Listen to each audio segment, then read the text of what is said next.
নেশাব পরিমাণ মালের মালিক এমন প্রত্যেক ব্যক্তির উপরে কুরবানি ওয়াজিব। এই বিষয়ে আমরা সকলেই ভালোভাবে জানি। কারো সামর্থ্য থাকে সম্পূর্ণ একটি গরু দেওয়ার, সে একটি গরুতে দেয়। কারো বকরি বা ছাগলের মধ্যে সামর্থ্য থাকলে ছাগল বা বকরির মধ্যে আমরা কুরবানি দিয়ে থাকি। আল্লাহর হাবিব আলাইহিস সালাতু ওয়াস সালাম এই ব্যাপারে কি বলেছেন? আমরা যদি মুসলিম শরীফের একটি হাদিস দেখি, সাহাবায়ে কেরাম রিদওয়ানুল্লাহি আলাইহিম আজমাইন বলেন, আমারানা রাসূলুল্লাহি সাল্লাল্লাহু তাআলা আলাইহি ওয়াসাল্লাম, আমাদেরকে প্রিয় নবী সাল্লাল্লাহু তাআলা আলাইহি ওয়াসাল্লাম আদেশ করেছেন আন নাশতারিকা, ভাগায় কুরবানি দেওয়া। সুতরাং ভাগায় কুরবানি দেওয়া যাবে। সেটি কিভাবে? ফিল ইবিলি ওয়াল বা, প্রত্যেকটা গরু এবং প্রত্যেকটি উটের মধ্যে আমরা ভাগ দিতে পারবো। কুল্লু সাবাআতিন মিন্না ফি বাদানাতি, আমরা 7 জন করে শরীক থাকতে পারবো।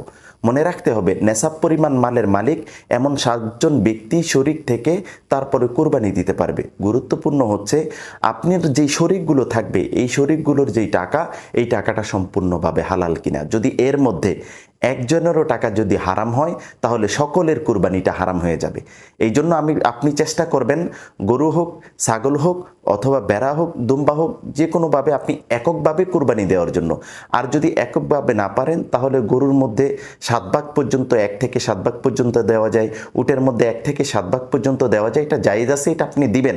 কিন্তু যারা শরীক থাকবে তাদের টাকা যেন হালাল হয়, এই বিষয়টা আপনি অবশ্যই নিশ্চিত হয়ে নেবেন। নেশাব পরিমাণ মালের মালিক এমন প্রত্যেক ব্যক্তির উপরে কুরবানি ওয়াজিব। এই বিষয়ে আমরা সকলেই ভালোভাবে জানি। কারো সামর্থ্য থাকে সম্পূর্ণ একটি গরু দেওয়ার, সে একটি গরুতে দেয়। কারো বকরি বা ছাগলের মধ্যে সামর্থ্য থাকলে ছাগল বা বকরির মধ্যে আমরা কুরবানি দিয়ে থাকি। আল্লাহর হাবিব আলাইহিস সালাতু ওয়াস সালাম এই ব্যাপারে কি বলেছেন? আমরা যদি মুসলিম শরীফের একটি হাদিস দেখি, সাহাবায়ে কেরাম রিদওয়ানুল্লাহি আলাইহিম আজমাইন বলেন, আমারানা রাসূলুল্লাহি সাল্লাল্লাহু তাআলা আলাইহি ওয়াসাল্লাম, আমাদেরকে প্রিয় নবী সাল্লাল্লাহু তাআলা আলাইহি ওয়াসাল্লাম আদেশ করেছেন আন নাশতারিকা, ভাগায় কুরবানি দেওয়া। সুতরাং ভাগায় কুরবানি দেওয়া যাবে। সেটি কিভাবে? ফিল ইবিলি ওয়াল বা, প্রত্যেকটা গরু এবং প্রত্যেকটি উটের মধ্যে আমরা ভাগ দিতে পারবো। কুল্লু সাবাআতিন মিন্না ফি বাদানাতি, আমরা 7 জন করে শরীক থাকতে পারবো।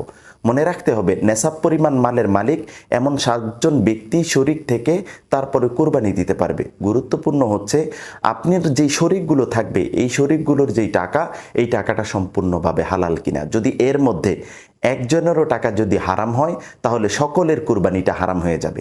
এই জন্য আপনি চেষ্টা করবেন, গরু হোক, ছাগল হোক, অথবা বেড়া হোক, দুম্বা হোক, যে কোনোভাবে আপনি এককভাবে কুরবানি দেওয়ার জন্য। আর যদি এককভাবে না পারেন, তাহলে গরুর মধ্যে 7 ভাগ পর্যন্ত, 1 থেকে 7 ভাগ পর্যন্ত দেওয়া যায়। উটের মধ্যে 1 থেকে 7 ভাগ পর্যন্ত দেওয়া যায়। এটা জায়েজ আছে, এটা আপনি দিবেন।